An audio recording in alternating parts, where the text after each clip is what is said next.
ஸ்தோத்திரம் ஆண்டவரே, ஸ்தோத்திரம் ஆண்டவரே. பரலோகத்தின் தேவனே துதிக்கிறோம், ஸ்தோத்திரிக்கிறோம், மகிமைப்படுத்துகிறோம். ஆண்டவரே, இந்த ஞாயிற்றுக்கிழமையின் காலை வேளைக்காக நமக்கு ஸ்தோத்திரம் அப்பா. இந்த மாதத்தின் இந்த கடைசி வாரத்துக்காக நமக்கு ஸ்தோத்திரம் ஆண்டவரே.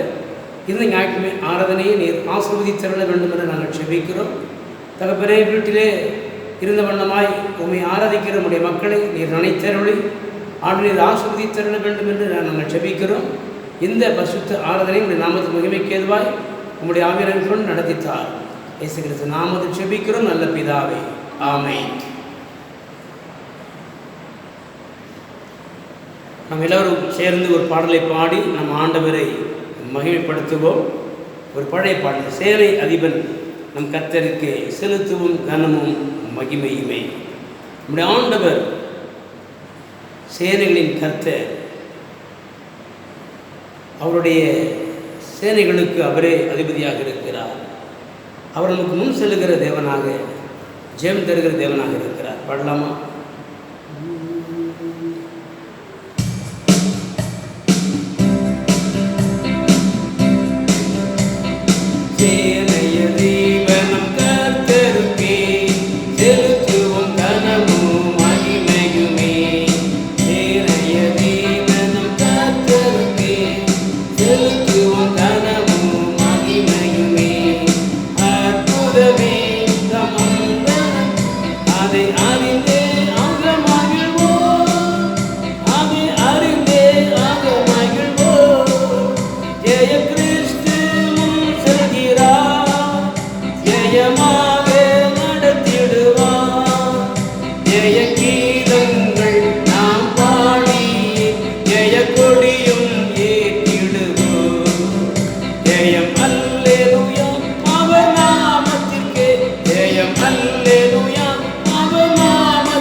ஜெபம் பண்ணுவோம். நம் ஆண்டவரை நோக்கி பார்ப்போம். இம்மட்டும் நம்ம ஆண்டவரை பாடினோம். இப்பொழுது ஸ்தோத்திர பலிகளை அவருக்கு நேராக நாம் ஏறெடுப்போம். ஸ்தோத்திர பலியிடுகிறவன் என்னை மகிமைப்படுத்துகிறான் என்று கர்த்தர் சொல்லுகிறார். கடந்த வாரம் முழுவதும் ஆண்டவர் நம்மை கண்மொழிவோல் பாதுகாத்தார். விசேஷமாக இந்த ஆண்டிலே இந்த 5 மாத காலமும் ஆண்டவர் நம்மை அதிசயமாய் நடத்தி வந்தார். இந்த 5ஆம் மாதத்தின் இந்த கடைசி வாரத்திலும் கூட நம் ஆண்டவரை துதிக்கும்படியாய் அவரை ஆராதிக்கும்படியான நல்ல பாக்கியத்தை ஆண்டவர் தந்திருக்கிறார். இம்மட்டும் ஆண்டவர் செய்த எல்லா நன்மைகளுக்காக ஆண்டவர் ஸ்தோத்திரிக்கலாமா? அல்லேலூயா. ஸ்தோத்திரம் ஆண்டவரே, ஸ்தோத்திரம் ஆண்டவரே. துதிக்கிறோம் துதிக்கிறோம் துதிக்கிறோம் ஆண்டவரே. நாங்கள் உம்மை ஸ்தோத்திரிக்கிறோம். உமது நாமத்தை நாங்கள் உயர்த்துகிறோம், மகிமைப்படுத்துகிறோம். பரலோகத்தின் தேவனே உமக்கு ஸ்தோத்திரம். மகா பரிசுத்தம் உள்ளவரே ஸ்தோத்திரம் ஸ்தோத்திரம் ஸ்தோத்திரம். வானத்தையும் பூமியையும் படைத்தவரே ஸ்தோத்திரம். சர்வ வல்லமை உள்ள எங்கள் தேவனே ஸ்தோத்திரம். இதோ ஒருவராய் பெரிய அதிசயங்களை செய்பவரே ஸ்தோத்திரம். ஒருவரும் சேரக்கூடாத ஒளியிலே வாசம் பண்ணுகிற தேவனே ஸ்தோத்திரம். அநாதி தேவனே ஸ்தோத்திரம். ஆதியும் அந்துமானவரே ஸ்தோத்திரம். ஜீவனுள்ள தேவனே ஸ்தோத்திரம். மகிமையின் தேவனே ஸ்தோத்திரம். மகிமையின் ராஜாவே ஸ்தோத்திரம். இஸ்ரவேலின் பரிசுத்தரே உம்மை ஸ்தோத்திரிக்கிறோம். எங்களை உள்ளங்கையில் வரைந்து வைத்திருப்பவரே உமக்கு ஸ்தோத்திரம். எங்களுக்காக யாவையும் செய்து முடித்தவரே ஸ்தோத்திரம். இம்மட்டும் எங்களுக்கு சுகம் பலன் ஜீவன் தந்தீரே ஸ்தோத்திரம். எல்லா தீங்குக்கும் எங்களை விலக்கி பாதுகாத்த நம்முடைய மகாபரிய கிருபைக்காக உமக்கு ஸ்தோத்திரம் ஸ்தோத்திரம். எங்கள் ஜெபங்களுக்கெல்லாம் பதில் தந்தீரே உமக்கு ஸ்தோத்திரம். ஆசீர்வாதங்கள் அருளி செய்தீரே உமக்கு ஸ்தோத்திரம். ஒவ்வொரு ஆண்டவரே குடும்பத்தாரை நீர் ஆசீர்வதித்து பாதுகாத்து வந்தீர், அதற்காக ஸ்தோத்திரம் ஆண்டவரே. உடைய ஜனங்களுக்கு வேண்டிய அனைத்து ஆண்டவரே ஆசீர்வாதம் அருளி செய்தீர். சகல தேவைகளையும் கர்த்தர் சந்தித்து ஆண்டவரே கரம் பற்றி நடத்தி வந்தீர், அதற்காக ஸ்தோத்திரம் அப்பா. இம்மட்டுமாய் நீரங்களுக்கு செய்த எல்லா நன்மைகளுக்கு உபகாரங்களுக்காக கொடான கொடி நன்றி. ஸ்தோத்திரம் ஸ்தோத்திரம் ஸ்தோத்திரம் ஸ்தோத்திரம் ஆண்டவரே. இந்த வேளையில் கூட தகப்பனே வீட்டில் இருந்த வண்ணமாய் இவை ஆராதித்து இந்த நாமத்தை மகிமைப்படுத்துகிற நம்முடைய பிள்ளைகளை உடைய மகிமையின் ஆவினால் நிரப்பும்படியாய் ஜெபிக்கிறேன். இப்பொழுதே தேவ வல்லமை ஒவ்வொரு உள்ளத்தை நிரப்பட்டும் ஆண்டவரே. அல்லேலூயா அல்லேலூயா. ஸ்தோத்திரம் ஆண்டவரே, ஸ்தோத்திரம் ஆண்டவரே, ஸ்தோத்திரம் ஆண்டவரே, ஸ்தோத்திரம் ஆண்டவரே. Glory to God, Jesus. Hallelujah, hallelujah. என்னை நிரப்பும் இயேசு தெய்வமே, இன்று நிரப்பும் உந்தன் ஆவியார். என்னை நிரப்பும் இயேசு தெய்வமே, இன்று நிரப்பும் உந்தன் ஆவியார். என்னை நிரப்பும் இயேசு தெய்வமே, இன்று நிரப்பும் உந்தன் ஆவியார். பேய்களை ஓட்டி நோய்களை போக்கும் பலனே மாறுமே. பேய்களை ஓட்டி நோய்களை போக்கும் பலனே மாறுமே. பலவீனம் நீக்கி பலவானை மாற்றும் வல்லமையே வாருமே. பலவீனம் நீக்கி பலவானை மாற்றும் வல்லமையே வாருமே. என்னை நிரப்பும் இயேசு தெய்வமே, இன்று நிரப்பும் உந்தன் ஆவியார். என்னை நிரப்பும் இயேசு தெய்வமே, இன்று நிரப்பும் உந்தன் ஆவியார். வரங்களை கொடுத்து வாழ்வை அளிக்கும் வள்ளலே வாருமே. வரங்களை கொடுத்து வாழ்வை அளிக்கும் வள்ளலே வாருமே. கனிகளம் நிரப்பி காயங்கள் ஆற்றும் கருணையே வாருமே. கனிகளம் நிரப்பி காயங்கள் ஆற்றும் கருணையே வாருமே. என்னை நிரப்பும் இயேசு தெய்வமே, இன்று நிரப்பும் உந்தன் ஆவியார்.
தூயாவியானவரே உமக்கு நன்றி, கொடானு கொடி நன்றி.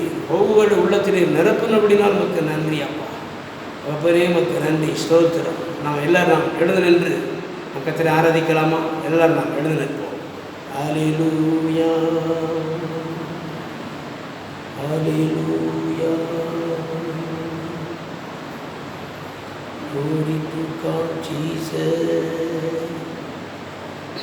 உம்மோடு இருப்பதுதான் உள்ளத்தில் வாஞ்சையா, உன் சித்தம் செய்வதுதான் இதயத்தின் ஏக்கமையா. உம்மோடு இருப்பதுதான் உள்ளத்தில் வாஞ்சையா, உன் சித்தம் செய்வதுதான் இதயத்தின் ஏக்கமையா. எனக்காக யாவையும் செய்பவரே, செய்து முடிப்பவரே, எனக்காக யாவையும் செய்பவரே, செய்து முடிப்பவரே. என் பாரங்கள், என் சுமைகள், என் பாரங்கள், என் சுமைகள் உம் பாதத்தில் இறக்கி வைத்தேன், உம் பாதத்தில் இறக்கி வைத்தேன். அனைத்தையும் செய்து முடிக்கும் ஆற்றல் உள்ளவரே, நீர் நினைத்தது ஒரு நாளும் தடைபடாதையா. அனைத்தையும் செய்து முடிக்கும் ஆற்றல் உள்ளவரே, நீர் நினைத்தது ஒரு நாளும் தடைபடாதையா. நீர் முடிவெடுத்தார் யார்தான் மாற்ற முடியும்? நீர் முடிவெடுத்தார் யார்தான் மாற்ற முடியும்? எனக்கென முன் குறித்த எதையுமே எப்படியும் நிறைவேற்றி முடித்திடுவீர். எனக்கென முன் குறித்த எதையுமே எப்படியும் நிறைவேற்றி முடித்திடுவீர். உமக்கே ஆராதனை என் உயிருள்ள நாளெல்லாம். உமக்கே ஆராதனை என் உயிருள்ள நாளெல்லாம். நான் எம்மாத்திரம் ஒரு பொருட்டாய் எண்ணுவதற்கு, நான் எம்மாத்திரம் ஒரு பொருட்டாய் எண்ணுவதற்கு, காலையோர் கண்ணோக்கி பார்க்கிறீர், நிமிடந்தோறும் விசாரித்து மகிழ்கிறீர். என்னை காலையோர் கண்ணோக்கி பார்க்கிறீர், நிமிடந்தோறும் விசாரித்து மகிழ்கிறீர்.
என் உயிருள்ள நாளெல்லாம் உமக்கே ஆராதனை. என் உயிருள்ள நாளெல்லாம்.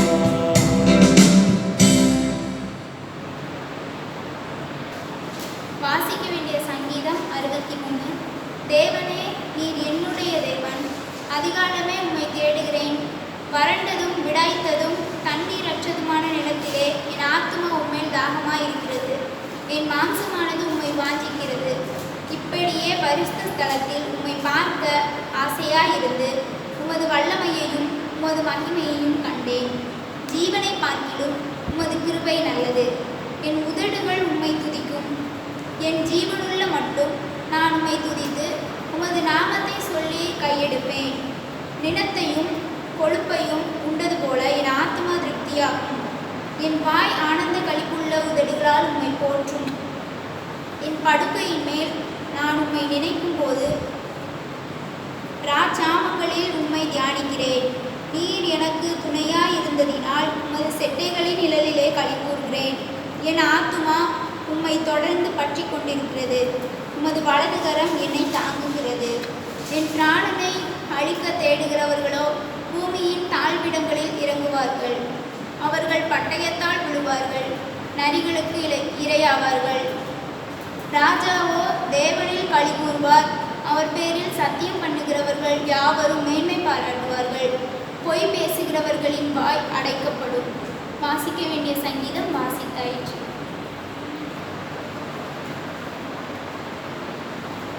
அன்பான தேவனுடைய பிள்ளைகளே,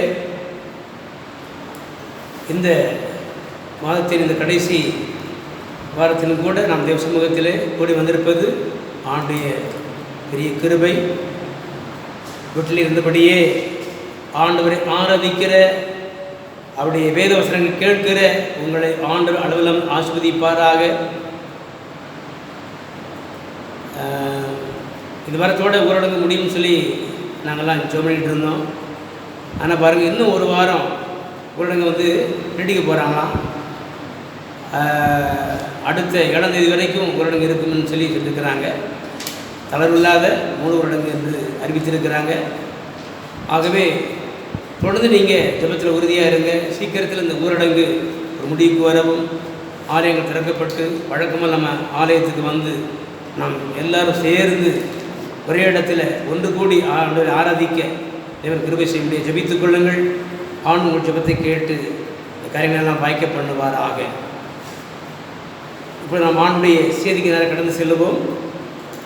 ஆண்டவராகிய இயேசு கிறிஸ்து நாமத்தில் உங்கள் யாவருக்கு நான் வாழ்த்துக்கள். தேவனாகி கர்த்தர் தான் உங்கள் யாவரையும் ஆசீர்வதிப்பாராக.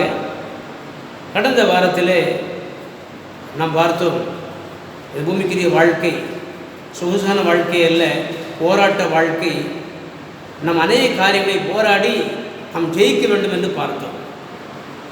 நாம் எதெல்லாம் ஜெயிக்க வேண்டும் என்று நாம் சில காரியங்களை பார்த்தோம். ஆண்டவர் நமக்கு ஜெயம் கொடுக்கிற தேவனாக இருக்கிறார். நாம் பயப்பட தேவையில்லை. இந்த கொரோனாவை குறித்த பயம் நமக்கு வேண்டாம். ஆண்டவர் நம்மோடு இருக்கிறார். ஆண்டவரை பாதுகாக்க வல்லமுள்ள தேவனாக இருக்கிறார் என்று நாம் போன செய்தியை பார்த்தோம். இன்றைக்கு கூட நாம் ஆண்டவர் செய்தியை நாம் தியானிக்க போகிறோம். பிரைஸ்-தி-லார்ட். 2 தீமோத்தேயு 2ஆம் அதிகாரம் 1ஆம் வசனம். ஆதலால் என் குமாரனே, நீ கிறிஸ்து இயேசுவில் உள்ள கிருபையில் பலப்படு. கிருபையில் பலப்படு. அப்போஸ்தலனாகிய பவுல் இளம் ஊழியக்காரனாகிய தீமோத்தேயுக்கு எழுதின இந்த 2ஆம் நிருபத்தில் எழுதும்போது நல்ல ஒரு ஆலோசனையை இந்த தீமோத்தேயுக்கு எழுதுகிறார். அதில் கிறிஸ்து இயேசுவில் உள்ள கிருபையில் பலப்பட வேண்டும் என்று குறிப்பிடுகிறார். ஏனென்றால் இந்த தீமோத்தேயு ஒரு இளம் ஊழியக்காரன். ஊழியத்தில் அதிகமான அனுபவங்கள் கிடையாது. ஊழியத்துக்கு வந்த ஆரம்ப காலம். ஆகவே அநேக நற்காரியங்களை கற்றுக் கொடுக்கும்படி இந்த 2 நிருபங்களிலும் அவர் அநேக நற்காரியங்களை கற்றுக் கொடுக்கும்படி எழுதி எழுதியிருக்கிறார். இந்த அன்பான தேவனுடைய பிள்ளைகளே, நாமும் கூட கிறிஸ்து இயேசுவில் உள்ள இந்த கிருபையிலே பலப்பட வேண்டியது அவசியமாக இருக்கிறது. ஆண்டுடைய கிருபையில் நாமும் பலப்பட வேண்டும். கிருபை என்றால் என்ன? இதனாலும் கூட கிருபை என்றால் என்ன, தேவனுடைய கிருபை நம்ம பெற்றுக்கொள்வதனால் நமக்கு என்ன நன்மை என்று சொல்லி சில காரியங்கள் பார்க்க போகிறோம். கிருபை என்றால் என்ன? What is the meaning? கிருபை என்றால் தகுதியில்லாத ஒருவனுக்கு ஆண்டவர் காண்பிக்கிற தயவுக்கு பேர் தான் கிருபை. ஆண்டவர் தம்முடைய கிருபையினால தான் நம்ம எல்லாரையும் அழைத்திருக்கிறார். தம்முடைய கிருபையினால தான் தகுதியில்லாத நம்ம ஒவ்வொருவரையும் அழைத்து ரட்சித்திருக்கிறார். தம்முடைய மகாபரி கிருபையினால தான் இஸ்ரவேல் ஜனங்களை எப்படி வழிநடத்தினாரோ அதை போல அவர் நம்மை வழிநடத்தி கொண்டு இருக்கிறார். இஸ்ரவேல் ஜனங்களை எப்படி நடத்தினார்? பகலிலே மேக ஸ்தம்பமாக, இரவிலே அக்கினி ஸ்தம்பமாக இருந்து வழிநடத்தினதை போல ஆண்டவர் இன்றைக்கு உங்களையும் என்னையும் அவர் தம்முடைய கிருபையினாலே வழிநடத்தி கொண்டு இருக்கிறார். நம்மை பார்க்கணும் அறிவாற்றல் உள்ளவர்கள், உயர்ந்த அந்தஸ்திலே உள்ளவர்கள் எத்தனை பேர் உலகத்தில் இருக்கிறாங்க. அப்படியெல்லாம் ஆண்டவர் தெரிந்து கொள்ளவில்லை, அப்படியெல்லாம் ஆண்டவர் அழைக்கவில்லை. ஒன்றுக்கும் தகுதியில்லாத நம்மைத்தான் தம்முடைய கிருபையினாலே அழைத்து ரட்சித்து வழிநடத்தி கொண்டிருக்கிறார். ஆகவே கிருபை என்றால் தகுதியில்லாத ஒருவருக்கு தேவன் காண்பிக்கிற தயவு. தயவு மட்டும் இல்லை, ஒரு முறையாட்டு உதவி கேட்குறோம், தயவு செய்து உதவி செய்யணும் சொல்கிறோமா இல்லையா? அப்போ அவங்களுடைய அன்பு, உங்களுடைய இறக்க நமக்கு வேணும்னு சொல்லிட்டு தான் செய்கிறோம். தயவு செய்து எனக்கு உதவி செய்யணும்னு கேட்குறோம். நல்ல கவனிங்க. அப்போ கிருபை என்றால் அதில் தேவனுடைய அன்பு இருக்கிறது, அவருடைய இரக்கம் இருக்கிறது, அவருடைய தயவு இருக்கிறது. தேவனுடைய அன்பு, இரக்கம், தயவு இந்த மூன்றும் ஒருங்கிணைந்து கிடைப்பதற்கு பேர் தான் கிருபை. கிருபை.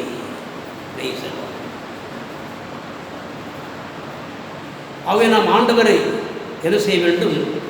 ஆண்டவரையும் அவர் நமக்கு தருகிற கிருபையையும் நாம் பற்றி பிடித்து கொள்ள வேண்டும், பற்றி கொள்ள வேண்டும். நம்ம ஆண்டவரையும் அவருடைய கிருபையும் சார்ந்து கொள்ள வேண்டும். அதுதான் இந்த தீமோத்தேயுக்கு ஆலோசனையாக அவர் சொல்லுகிறார். ஆண்டு கிருபை மட்டும் இருந்தால் போதும், நமக்கு ஒரு குறையும் வராது. இருந்தாலும் அவருடைய கிருபையினால் நமக்கு என்னெல்லாம் கிடைக்கும் என்று ஒரு 4-5 காரியங்களை வேகமாய் சொல்ல விரும்புகிறேன். யாக்கோபை குறித்து வேதத்தில் எழுதப்பட்டிருக்கிறது. பழைய ஏற்பாட்டில் வாழ்ந்த யாக்கோபு. யாக்கோபுங்கிற பேருக்கு எத்தன் அல்லது ஏமாற்றுக்காரன் என்று அர்த்தம் என்பதை நாம் அறிந்திருக்கிறோம். ஆனாலும் அவன் ஆண்டவரை மிகவும் நம்பிக்கையுடனாய் காணப்பட்டான். ஆகவே ஆண்டு நம்பியிருந்த அவனை தேவன் ஆசீர்வதித்தார். கோலும் கையுமாய் யோர்தானை விட்டு கடந்து போன அந்த யாக்கோபுடைய மாமன் வீட்டில் வைத்து தேவன் அவனை ஆசீர்வதித்தார். இந்த யாக்கோபு ஒரு ஏமாத்துக்காரன்னு சொன்னால், ஏன்னா அண்ணனை ஏமாத்தினமன்னா சிவப்பான அந்த பைத்தன் கூடை கொண்டு தினமன்ட்டான். சேஷபத்திர பாகத்தை ஏமாற்றி வாங்கிவிட்டான் என்று மேலும் சொல்லுகிறது. அவன் ஒரு ஏமாற்றுக்காரன், எத்தன். ஆகவே அண்ணனுக்கு தம்பிக்கு கொஞ்சம் பிரச்சனை வந்தப்போ அவன் தன்னுடைய தாய்மாமா வீட்டுக்கு அனுப்பப்படுகிறான். அங்கே போன தாய்மாமா இவனை விட பெரியவில்லை, 10 மாதம் சம்பளத்தை மாற்றிட்டான். 7 வருஷம் சம்பளம் இல்லாமல் வேலை பார்க்குறேன்னு சொன்னான். மாமனுடைய மகளை திருமணம் செய்வதற்காக 7 ஆண்டு காலம் சம்பளம் இல்லாமல் வேலை பார்க்கிறேன் என்று இவன் வாக்களித்தான். அதை சாதமாக பயன்படுத்தி கொண்டு 14 வருஷங்கள் சம்பளம் இல்லாமல் இது மாமா வேலை வாங்கிட்டார். சம்பளம் போட ஆரம்பித்த பிறகு 10 மாதம் சம்பளத்தை மாற்றிட்டார். அப்படி இருந்தும் தேவன் இது யாக்கோபை ஆசீர்வதித்தார் என்றால் அதுதான் அவருடைய கிருபை. ஆடு தம்முடைய கிருபையினாலே நம்மை ஆசீர்வதிக்கிற தேவனாக இருக்கிறார். கிருபையினாலே நம் தேவனுடைய ஆசீர்வாதத்தை பெற்றுக்கொள்ள முடியும். ஆகவே தான் அவருடைய வாழ்க்கையில் ஆசீர்வாதம் பெருகி தன்னுடைய சொந்த ஊருக்கு தகப்பனை வீட்டுக்கு அவன் புறப்பட்டு வரும்போது வழியிலே அவன் ஜெபிக்கிறான், நன்றி சொல்லி ஜெபிக்கிறான். ஆதியாகமத்தின் புஸ்தகம் 32ஆம் அதிகாரம் 10ஆம் வசனம் வாசிப்போம். ஆதியாகமம் 32:10. அடியேனுக்கு தேவரீர் காண்பித்த எல்லா தயவுக்கும் எல்லா சத்தியத்துக்கும் நான் எவ்வளவேனும் பாத்திரன் அல்ல, எனக்கு தகுதியே இல்லைன்றான். நான் கோலும் கையுமாய் இந்த யோர்தானை கடந்து போனேன், இப்பொழுது இவரெண்டு பரிவாரங்களையும் உடையவன் ஆனேன் என்று ஆண்டவருக்கு நன்றி சொல்லி அவன் துதிக்கிறான், மகிமைப்படுத்துகிறான். தகுதி இல்லாத எனக்கு எவ்வளோ பெரிய ஆசீர்வாதத்தை கொடுத்தீரே என்று ஆண்டவர் நன்றி செலுத்தியதை நாம் பார்க்கிறோம். ஆகவே ஆண்டவர் தம்முடைய கிருபையினாலே நமக்கு ஆசீர்வாதங்களை அருளி செய்கிற தேவனாக இருக்கிறார். அவருடைய அன்பு, அவருடைய இரக்கம், அவருடைய தயவு இருந்தால் போதும், நம்ம வாழ்க்கையில் ஆசீர்வாதம் பெருகிக்கிட்டே இருக்கும். என்னுடைய ஆரம்ப ஊழிய காலத்தில், திருச்சி மாவட்டத்தில் நான் ஊழியம் செய்த காலத்தில் ஒரு பாஸ் ஃபெலோஷிப்புக்கு போயிருந்தேன். சேலத்துக்கு அந்த பக்கம் பெத்தேல் என்ற ஒரு இடத்துல ஒரு வேதாம கல்லூரி உண்டு, பெத்தேல் வேதாம கல்லூரி. அங்கே அந்த வேதாம கல்லூரியை நடத்துகிற அந்த வேதாம கல்லூரியின் பிரின்சிபால்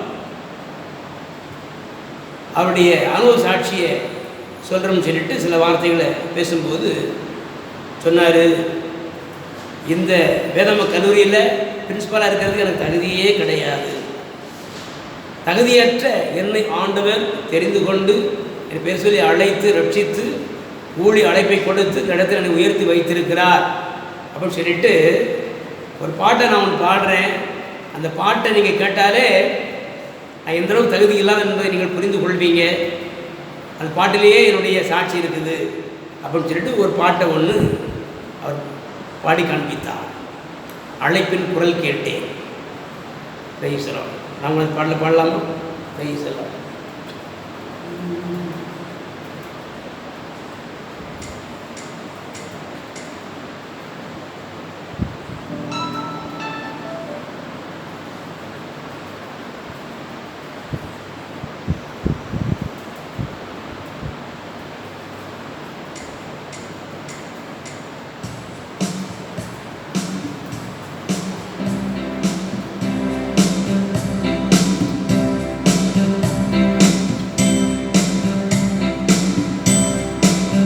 அழைப்பின் குரல்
கேட்டே என் ஆண்டவர்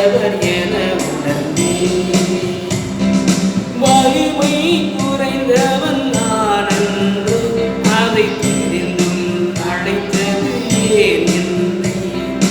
வலிமை குறைந்தவன் நான் அன்று, அதை தெரிந்தும் அழைத்தது ஏன் என்னை?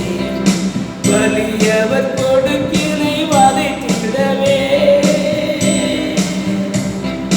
வலியவர் கொடுக்கினை வதைத்திடவே, என்னை வாயன சென்றார், என்னை வாயன சென்றார்.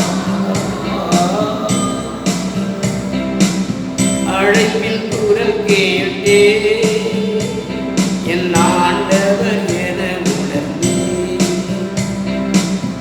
அழைப்பில் குரல் கேட்டே என் ஆண்டவர் என உணர்ந்தே. குறைகள் நிறைந்தவன் நான் அன்று, அதை தெரிந்தும் அழைத்தது ஏன் என்னை? குறைகள் நிறைந்தவன் நான் அன்று, அதை தெரிந்தும் அழைத்தது ஏன் என்னை? கருவில் இருந்து உன்னை தெரிந்தவர் நான்,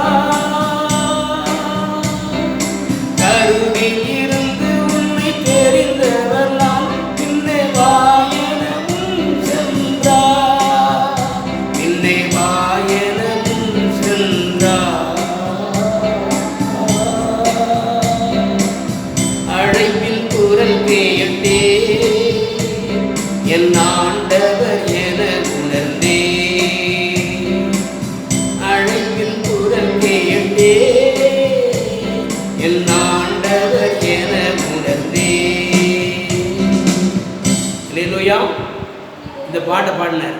இந்த பாட்டை பாடிட்டு அவர் சின்ன ஒரு சாட்சி சொன்னார். அவர் இயேசு அறியாத காலத்திலே அவர் திருமணம் ஆயிடுச்சு.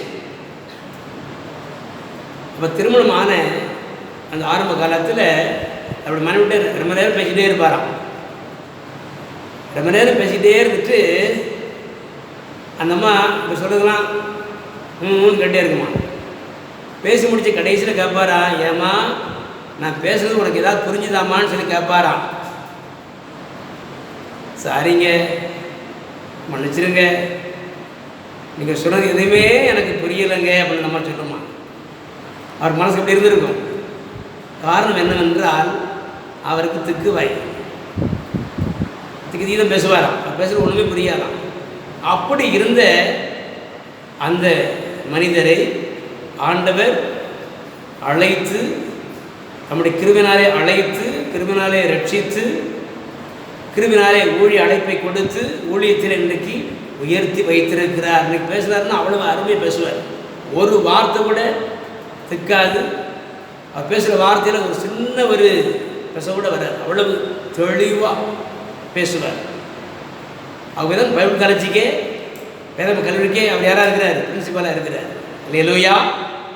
Price the lord. இப்படி ஆண்டவர் தம்முடைய கிருபையினாலே அழைத்து ரட்சித்து வழிநடத்துகிற தம்முடைய ஆண்டவர் தம்முடைய கிருபையினாலே நமக்கு ஆசீர்வாதங்களை அருளி செய்கிற தேவனாக இருக்கிறார். நாம் ஆண்டை கிருபையை நாம் பற்றி கொள்வோமானால் ஆசீர்வாதத்துக்கு ஒரு நாளும் நம் வாழ்க்கையில் குறைவே இருக்காது. ரெண்டாவது, அந்த 2 தீமோத்தேயு 2ஆம் அதிகாரம் 1ஆம் வசனத்தில் சொன்னார் இல்லையா, ஆதலால் அப்படின்றார் இல்லையா. ஆதலால் என் குமாரனே, நீ கிறிஸ்து இயேசு உள்ள கிருபை பலப்படு. ஆதலால்னா இதுக்கு முன்னால் ஏதோ ஒரு காரியம் சொல்லியிருக்கிறார். எனக்கு சொன்னார்னு பார்ப்போமானால் 16, 17, 18 வாச்சா தெரியும். அதாவது 1 தீமோத்தேயுல 1ஆம் அதிகாரம் 16, 17, 18 நல்ல கவனிங்க. ஒனேசிப்பாருடைய வீட்டாருக்கு கர்த்தர் இரக்கங்களை கட்டளையிடுவாராக.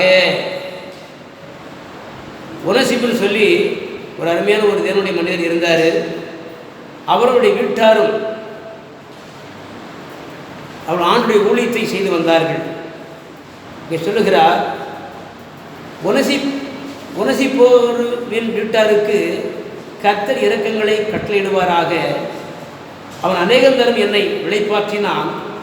என் விலங்கை குறித்து அவன் வெட்கப்படவும் இல்லை. அவன் ரோமாவில் வந்திருந்த போது அதிக ஜாக்கிரதையாய் என்னை தேடி கண்டுபிடித்தான். அந்நாளிலே அவன் கர்த்தரிடத்தில் இரக்கத்தை கண்டைபடி கர்த்தர் அவனுக்கு அனுக்கிரகம் செய்வாராக. அவன் எபேசுவிலே செய்த பற்பல உதவிகளை நீ நன்றாய் அறிந்திருக்கிறாயன்னு சொல்லிட்டு தான் சொல்கிறார். ஊழியம் என்பது அது ஒரு சேவை. கர்த்தருடைய நாமத்தில், இயேசு கிறிஸ்து நாமத்தில் நாம் பிறருக்கு செய்யும் அது சேவையாக, நாம் பிறருக்கு செய்கிற நன்மையாக, உதவியாக இருக்கிறது. அல்லேலூயா. ஊழியம் செய்வதற்கு கூட தேவனுடைய கிருபை அவசியம். தேவனுடைய கிருபை இருந்தால் தான் நம்ம உண்மையாக மக்களுக்கு என்ன செய்ய முடியும்? சேவை செய்ய முடியும். ஆகவே இந்த ஒனேசிப்பும் அவருடைய வீட்டாரும் தேவனுடைய கிருபை பெற்றவர்கள். ஊழியம் செய்யக்கூடிய தேவனுடைய கிருபை பெற்றதுனால தான் அவங்களால எல்லாருக்கும் நன்மை செய்ய முடியுது, சேவை செய்ய முடியுது. ஆகவே தான் அந்த ஒரு குடும்பத்தை குறித்து சொல்லிவிட்டு, ஆதலால் குமாரனை நீ கிறிஸ்து இயேசுவுள்ள கிருபையில் பலப்படுவாயானால் உன்னையும் அநேகருக்கு ஆசீர்வாதத்தின் பாத்திரமாய் ஊழியத்தில் ஆண்டு பயன்படுத்துவார். நீ இயேசு கிறிஸ்து நாமத்தில் மக்களுக்கு நீ சேவை செய்ய முடியும், ஊழியம் செய்ய முடியும் என்பதை இங்கே கற்றுக் கொடுக்கிறார். Price the Lord. இன்னைக்கு ஆண்டுடைய பெரிதான கிருபையில் ஊழியக்காரங்க பெருகி இருக்கிறாங்க. ஆனால் எல்லாரும் உண்மையை ஊழியம் செய்கிறாங்களா? எல்லாராலும் மக்களுக்கு சேவை செய்ய முடியுதா? சரி யோசித்து பார்ப்போம். ஏனென்றால் ஊழியம் செய்வதற்கு கூட தேவனுடைய கிருபை நமக்கு அவசியம். தேவனுடைய கிருபை இருந்தால்தான், தேவனுடைய கிருபா வரங்கள் இருந்தால் தான் என்ன செய்ய முடியும்? மக்களுக்கு உண்மையாக சேவை செய்ய முடியும். ஆகவே தான் 1 தீமோத்தேயு 1ஆம் அதிகாரத்தில் பவுல் அதை குறித்து சொல்கிறார் பாருங்க. 1 தீமோத்தேயு 1ஆம் அதிகாரத்தில் 12, 13, 14 என்னை பலப்படுத்துகிற நம்முடைய கர்த்தராகிய இயேசு கிறிஸ்து என்னை உண்மை உள்ளவன் என்று எண்ணி இந்த ஊழியத்திற்கு ஏற்படுத்தினபடியால் அவரை ஸ்தோத்தரிக்கிறேன். முன்னே நான் தூஷிக்கிறவனும் துன்பப்படுத்துகிறவனும் கொடுமை செய்கிறவனுமாய் இருந்தேன். அப்படி இருந்தும் நான் அறியாமல் அவிசுவாசத்தினாலே அப்படி செய்தபடியினால் இரக்கம் பெற்றேன். நம்முடைய கர்த்தரின் கிருபை கிறிஸ்து இயேசுவின் மேல் உள்ள விசுவாசத்தோடும் அன்போடும் கூட எண்ணத்தில் பரிபூர்ணமாய் பெருகிற்று. தேவனுடைய கிருபை பவுலுடைய வாழ்க்கையில் பெருகினதுனால தான், அந்த கிருபையினால தான் அந்த உண்மையான ஊழியத்தை செய்ய முடிந்தது என்பதை அனுபவ ரீதியாக சொல்லுகிறார். முன்பு கிறிஸ்து இயேசுவுக்கு விரோதமாய், இயேசு கிறிஸ்து ஊழியத்துக்கு விரோதமாய் செயல்பட்ட இந்த சவுலை ஆண் பவுலாக மாற்றி ஊழியத்திலே பயன்படுத்துறதுக்கு காரணம் தேவ கிருபை.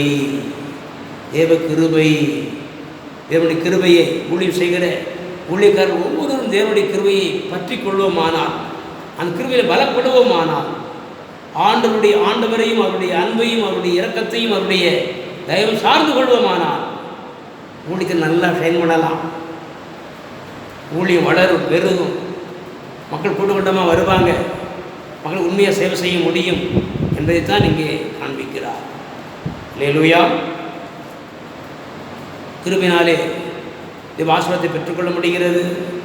கிருபினாலே மக்களுக்கு உண்மையாக நாம் ஊழியம் செய்ய முடிகிறது. மூன்றாவது ஒரு காரியம் உண்டு.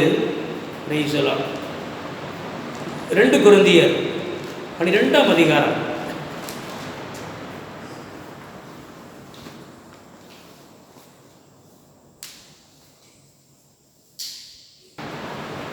சொல்லலாம் 2 கொரிந்தியர் 12ஆம் அதிகாரம் 9ஆம் வசனம். அதற்கு அவர் என் கிருபை உனக்கு போதும், பலவீனத்திலே என் பலம் பூரணமாய் விளங்கும் என்றார். ஆகையால் கிறிஸ்துவின் வல்லமை என்மேல் தங்கும்படி என் பலவீனங்களை குறித்து நான் மிகவும் சந்தோஷமாய் மேன்மை பாராட்டுவேன் என்று பவுல் அப்படி அனுபவத்தை சொல்லுகிறார். நல்லா கவனிங்க. பவுலுடைய சரீரத்தில் அடிக்கடி ஒரு பலவீனம் உண்டாகும். அதுக்கு என்ன காரணம் அவரே சொல்கிறார். இந்த அப்போஸ்தலனாகிய பவுலுக்கு ஆண்டவர் அநேக தேவ ரகசியங்களை வெளிப்படுத்தினார். அநேக தேவ ரகசியங்களை இவர் பெற்றுக்கொண்டதுனால ஒருவேளை இவருக்கு என்ன வந்துடக்கூடாது, பெருமை வந்துடக்கூடாது. மனிதனுடைய குணத்திலேயே இந்த பெருமை தான் மிகவும் ஆண்டவர் வெறுக்கக்கூடிய ஒரு குணம். பெருமையினால தான் பரலோகத்தில் இருந்த தேவ தூதர்கள் கீழே தள்ளப்பட்டு இன்னைக்கு பிசாசாக அலைந்து திரிகிறார்கள். ஆகவே இந்த பவுலுடைய சரீரத்தில் சில பலவீனங்களை தேவன் அனுமதித்திருந்தார். உடம்புல சில பலவீனங்கள் இருக்கும்போது அல்லது அடிக்கடி சில பலவீனங்கள் வரும்போது நமக்கு என்ன வராது, மனத்தாழ்மை தான் வருமே தவிர பெருமை, கொஞ்சம் கூட பெருமையே வராது. பலவீனங்கள் சுகவீனங்கள் நம்ம உடம்புல கொஞ்சம் கூட இல்லைன்னு சொன்னால் என்ன வந்துடும், பெருமை தலை வைக்கிறோம். என்னுடைய பலத்தில் தான் நான் வாழ்கிறேன், என் பலத்தில் தான் நான் ஊழியம் செய்கிறேன், என் பலத்தில் தான் எல்லாமே நடக்குன்னு சொல்லிட்டு நம்ம தவறாக சில காரியங்கள் என்ன யோசிச்சிருக்கோம். ஆனால் பலவீனம் இருக்குமானால் இவ்வளவு பலவீனமாக இருக்கிற என்னையும் ஆண்டவர் ஊழியத்திலே பயன்படுத்தி வருகிறாரே என்று நம்ம ஆண்டை கிருபையை பற்றி கொள்ள முடியும். ஆகவே தான் இந்த பலவீனத்தை தன்னை விட்டு நீக்கும்படி பலமுறை 3 தரம் கட்டத்தில் கர்த்தர் சமூகத்தில் வேண்டிக் கொண்டேன் என்று போல் குறிப்பிடுகிறார். ஆண்டு சொன்னாரா, இந்த பலவீனம் இருக்கிறது உனக்கு நல்லது அப்படின்னாரா. என் கிருபை உனக்கு போதும், பலவீனத்தில் என் பலம் பூர்ணமாய் விளங்கும். அந்தபடி நான் பலவீனனாக இருக்கும்போதே பலம் உள்ளவனாக இருக்கிறேன் என்று குறிப்பிடுகிறார். நமக்கு அடிக்கடி என்ன வருது, பலவீனம் வருதா இல்லையா? வருது. அது நல்லதா இல்லையா? எந்த சூழ்நிலையிலும் மாம்ச ரீதியாகவோ அல்லது ஆவிக்குரிய ரீதியாகவோ நமக்கு என்ன வரக்கூடாது, பெருமை வரக்கூடாது. பலவீனம் வரும்போது நம்முடைய உள் மனசில் நமக்கு ஒரு தாழ்மை வரும். கர்த்தருக்கு முன்பாக நம்ம என்ன செய்வோம், ரொம்ப தாழ்மைப்படுவோம். ஆகவே கடைசி வரைக்கும் ஆண்டு கிருபை பற்றி கொண்டு தாழ்மையாக இருக்க வேண்டும் என்பதற்காகவே ஆண்டவர் உங்களுக்கு அதை அனுமதித்தார். உங்களுக்கு பலவீனம் வருதா, பயப்படாதீங்க. ஆண்டு கிருபை உங்களை தாங்கும், ஆண்டு கிருபை உங்களை பலப்படுத்தும். உடனே புரிஞ்சுக்குவீங்க, எனக்கு எவ்வளோதான் பலவீனம் வந்தாலும் இவ்வளோ வேலை நான் செய்கிறதுக்கு காரணம், இவ்வளோ தூரம் நான் முடிக்கிறதுக்கு காரணம் ஆண்டுடைய கிருபை தான் என்று புரிந்து கொண்டு நாம் கடைசி வரைக்கும் நான் கிருபையை சார்ந்திருக்க முடியும்.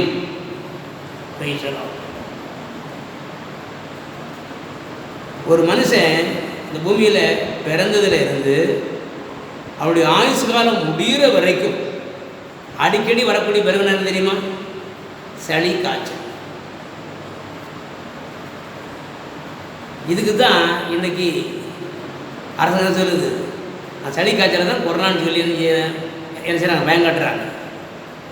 எனக்கு அன்பான தேவனுடைய பிள்ளைகளே, அடிக்கடி காய்ச்சல் சளி வருதா, பயந்துடாதீங்க, கொரோனான்னு சொல்லி பயந்துடாதீங்க, சரியா? இது மனிதனுக்கு தேவன் அனுமதித்த ஒரு காரியம். பெருமை கொள்ளாமல் தாழ்மையாக இருப்பதற்கு தேவன் அனுமதித்த ஒரு காரியம். சொல்லப்போ ஆண்டு பிள்ளைகளுக்கு பெருசாலாம் ஒன்றும் வராது. எப்பயாவது ஒரு முறை ஒரு சளி பிடிக்கும், காய்ச்சல் வரும், சரியா?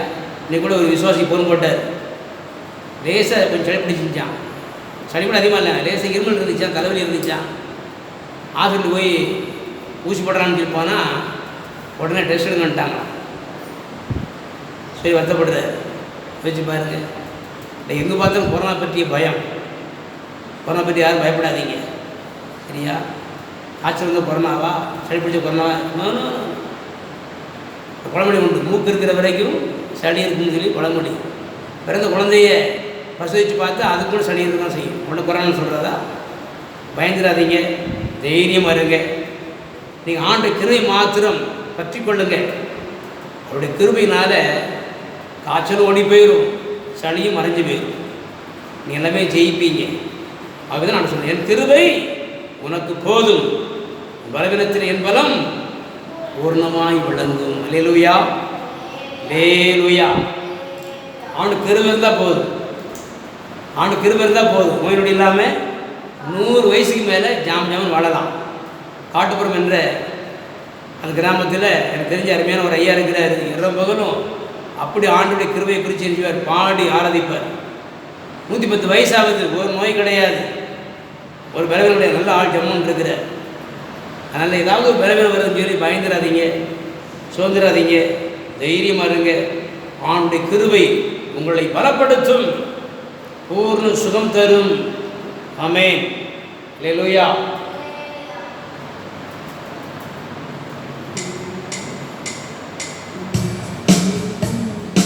என் கிருபை உனக்கு போதும், என் கிருபை உனக்கு போதும், பலவீனத்தில் என் பலமோ பூரணமாய் விளங்கும், பலவீனத்தில் என் பலமோ பூரணமாய் விளங்கும்.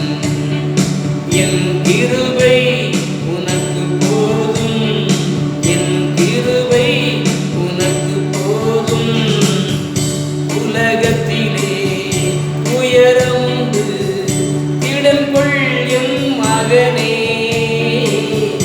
உலகத்திலே உயரமுண்டு திடன் கொள் என் மகனே, கல்வாரி சிலுவையினால் உலகத்தை நான் ஜெயித்தேன், கல்வாரி சிலுவையினால் உலகத்தை நான் ஜெயித்தேன்.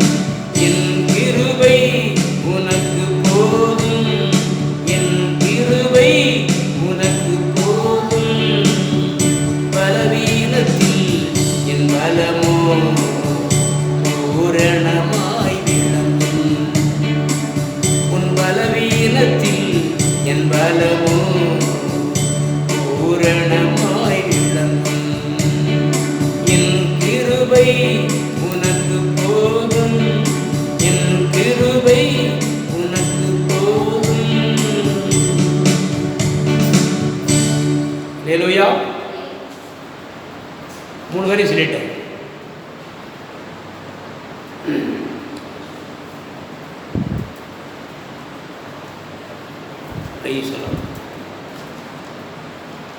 புலம்பல்.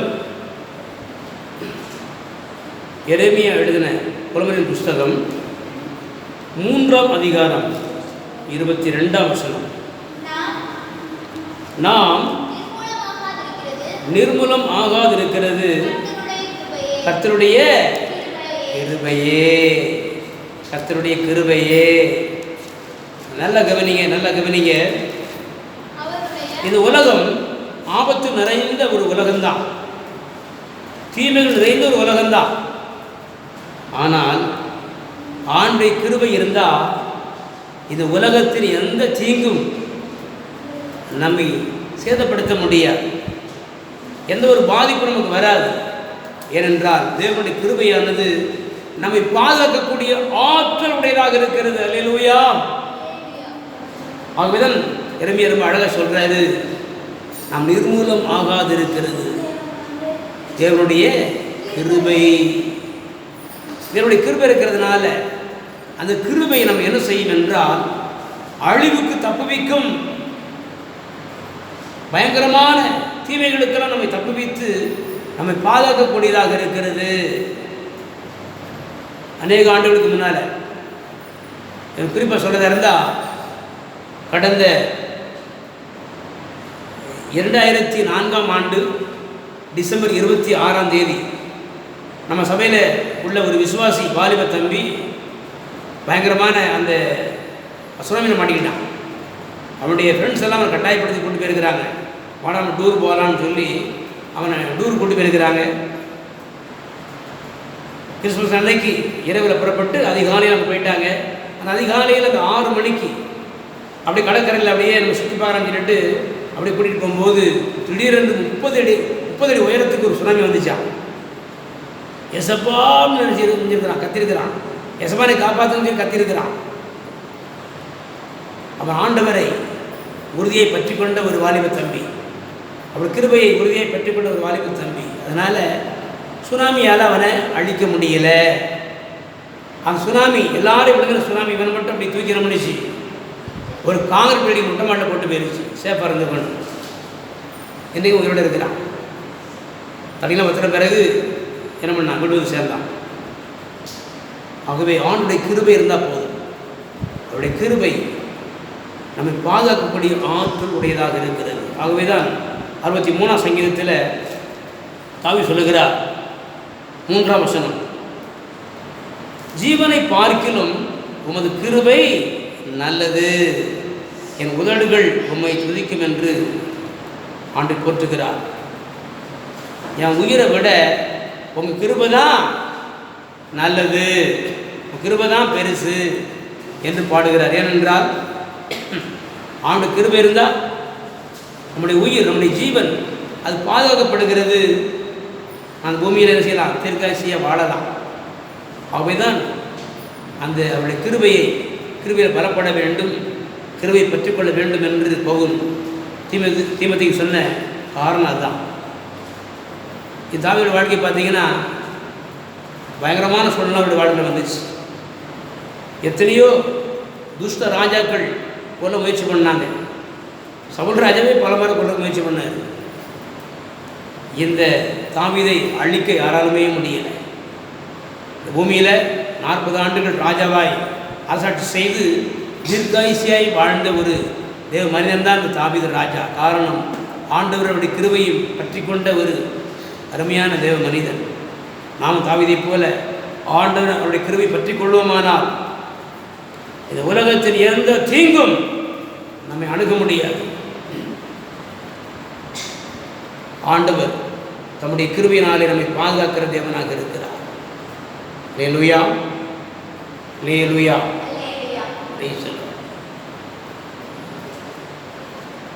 ஜீவனை பார்க்கிலும் கிருபை எனக்கு போதுமே, ஜீவனை பார்க்கிலும் கிருபை எனக்கு போதுமே,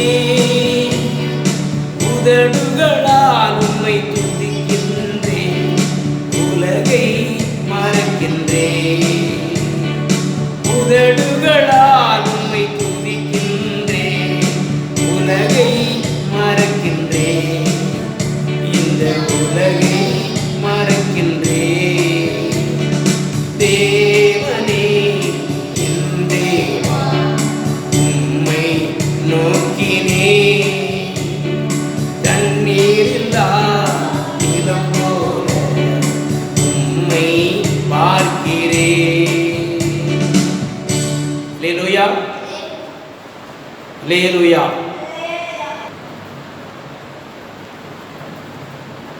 நாலு காரியம் சொல்லிட்டேன். கடைசி ஒன்றை மாத்திரம் நான் வாசித்து முடிப்போம்.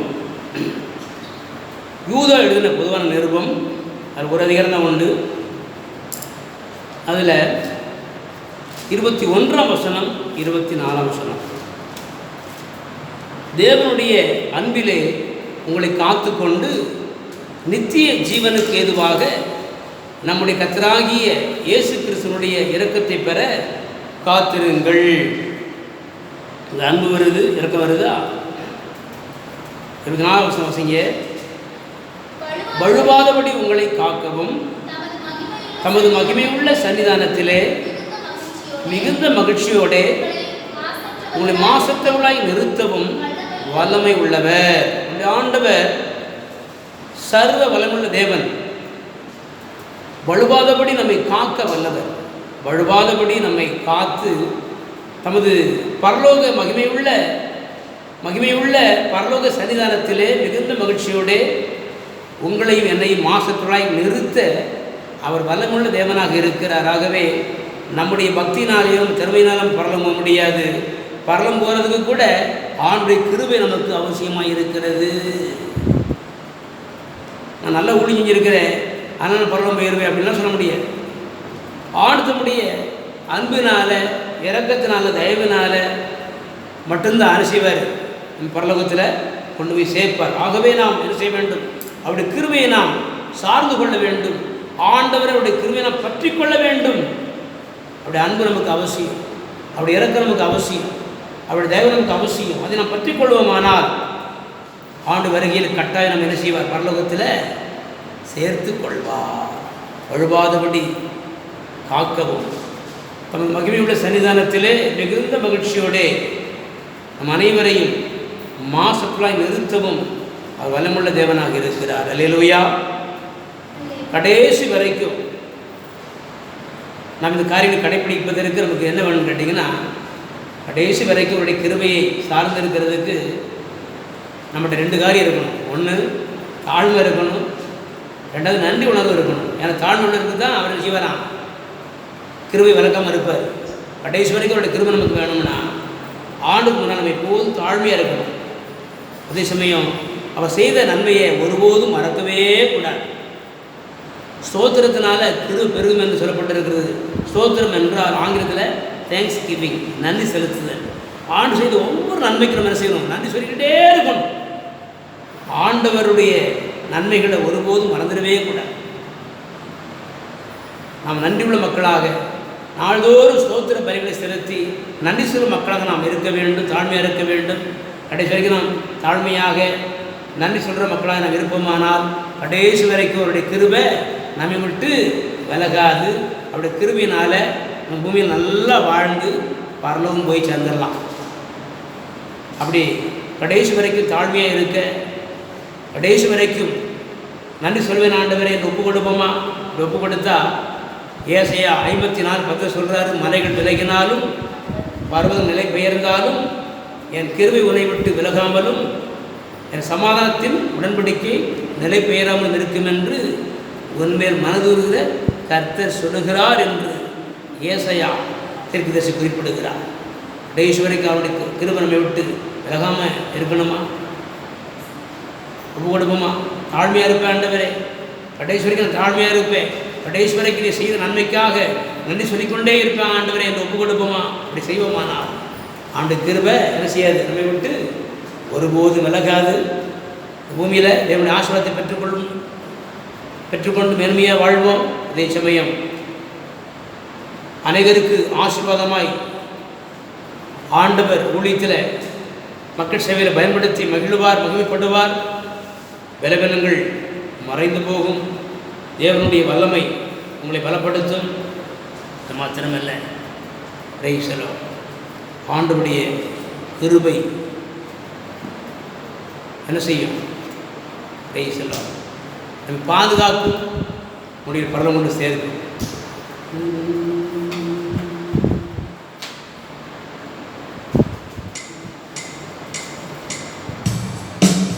நித்தம் உன்னை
நடத்திடுவே.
ஆண்டவரை பற்றி கொள்வோம், அவருடைய கிருபை பற்றி கொள்வோம், ஒப்பு கொடுப்போம். அல்லேலூயா, அல்லேலூயா. ஸ்தோத்திரம் ஆண்டவரே. பரலோகத்தின் தேவனாகி கர்த்தாவை துதிக்கிறோம், ஸ்தோத்திரிக்கிறோம், மகிமைப்படுத்துகிறோம். இதனாலின் ஆராதனை ஆசீர்வதித்தீர். நமக்கு ஸ்தோத்திரம் அப்பா. உம்முடைய கிருபை எவ்வளவு நல்லது. எங்கள் உயிரை விட, எங்கள் வாழ்வை விட உங்கள் கிருபை எங்களுக்கு நல்லதப்பா. ஏனென்றால் உம்முடைய கிருபை இருந்தால் போதும். உம்முடைய கிருபை எங்களுக்கு நல் வாழ்வு தருகிறதாக இருக்கிறதப்பா. ஸ்தோத்திரம் ஆண்டவரே, ஸ்தோத்திரம் ஆண்டவரே, ஸ்தோத்திரம் ஆண்டவரே. நாங்கள் உண்மையும் உடைய கிருபையை பற்றி கொண்டு இந்த பூமியில் கடைசி வரைக்கும் நாங்கள் தாழ்மையாக இருக்க, ஆண்டவரை நீ செய்த ஒவ்வொரு நன்மையும் நாங்கள் நினைவு கூர்ந்து நன்றி சொல்லிக்கொண்டே இருக்க, ஸ்தோத்திரம் சொல்லிக்கொண்டே இருக்க எங்களை ஒப்பு கொடுக்கிறோம் ஆண்டவரே. தகப்பனே, எங்கள் யாவரையும் ஆசீர்வதியும், உடைய ஜனங்கள் யாவரையும் ஆசீர்வதி தரணும். தகப்பனே, யாக்கோபை ஆசீர்வதித்தது போல உடைய மகாபரிய கிருபையினாலே ஆண்டவரே ஆசீர்வாதத்தை அருளை செய்யும். ஏதோ ஆண்டவரே மக்களுக்கு ஆண்டவரே சேவை செய்கிற, ஊழியம் செய்கிற உம்முடைய பிள்ளைகளை நீ வல்ல கருவியாய் பயன்படுத்தியர்களும். தகப்பனே, ஸ்தோத்திரம், ஸ்தோத்திரம். பலவீனத்திலே உடைய பலத்தை நிறைவாய் கொடுத்து நீர் பலப்படுத்தி பாதுகாக்கிறதுக்காக ஸ்தோத்திரம். இந்த உலகத்தில் எந்த தீங்கும் அணுகாதபடி நீருடைய ஜனத்துக்கு கோட்டையும் அரணமாயிருந்து அடைக்கலமாயிருந்து பாதுகாக்கிறதுக்காக ஸ்தோத்திரம் ஆண்டவரே. தகப்பனே, இந்த பூமியிலே உடைய பிள்ளைகள் தீர்க்காய்ச்சியாய் உடைய நாமத்துக்கு மகிமையாய் மேன்மையாய் வாழ்ந்து உடைய வருகையிலே உடைய பரவராட்சியை சுதந்திரித்துக் கொள்ள நீர் கிருபை செய்கிறதுக்காக ஸ்தோத்திரம். வழுவாமல் எங்களை காத்து ஆண்டு நடத்தி முடிவிலே நீர் உம்முடைய ஆண்டவரே மகிமை உள்ள சன்னிதானத்திலே நிலைநிறுத்தப் போகிறதுக்காக உங்கள் ஸ்தோத்திரம் செலுத்துகிறோம். எப்பொழுதும் உடைய ஜனத்தை உடைய கரத்தை கொண்டு ஆசீர்வதித்தீர். உமக்கு நன்றி. உடைய ஊழியக்காரனை அடியானும் கூட இயேசுவின் நாமத்திலும் மனமாற வாழ்த்தி ஆசீர்வதிக்கிறேன். இந்த வாரம் முழுவதும் வரக்கூடிய புதிய மாதம் முழுவதிலும் உடைய கரம் இருந்து ஆசீர்வதிக்கிறதுக்காக உங்கள் ஸ்தோத்திரம். வெகு சீக்கிரத்திலே ஆண்டு இந்த கொரோனா பற்றிய பேச்சே உலகத்தை விட்டு ஒழிந்து போகவும் ஊரடங்கெல்லாம் விலக்கப்படவும் ஆண்டவரே மக்கள் அனைவரும் இயல்பு நிலைக்கு திரும்பவும் நீர் கிருபை செய்கிறதுக்காக ஸ்தோத்திரம். ஜனங்களுடைய வாழ்வாதாரம் பாதிக்கப்படாதபடிக்கு வெகு சீக்கிரத்திலே ஆண்டவரே இதுக்கெல்லாம் ஒரு முடிவு உண்டாக்கி ஆண்டவரே ஜனங்கள் வழக்கம் போல வேலை செய்து சம்பாத்தியங்கள் செய்து உடைய நாமத்துக்கு மகிமையை வாழ நீர் கிருபை செய்கிறதுக்காக ஸ்தோத்திரம். இது ஏற்படுத்திக் கொள்ளும் ஆண்டவரே. ஸ்தோத்திரம். இந்த கொரோனா என்ற காரியத்தினால் பாதிக்கப்பட்ட மக்களையெல்லாம் குணமாக்கி ஆண்டவரே அவளை ரட்சிக்குள் கொண்டு வர முடியாது நாங்கள் செபிக்கிறோம். அது கிருபையாக காத்து நடத்தும். புதிய கன மகிமையாக நமக்கே செலுத்துகிறோம்.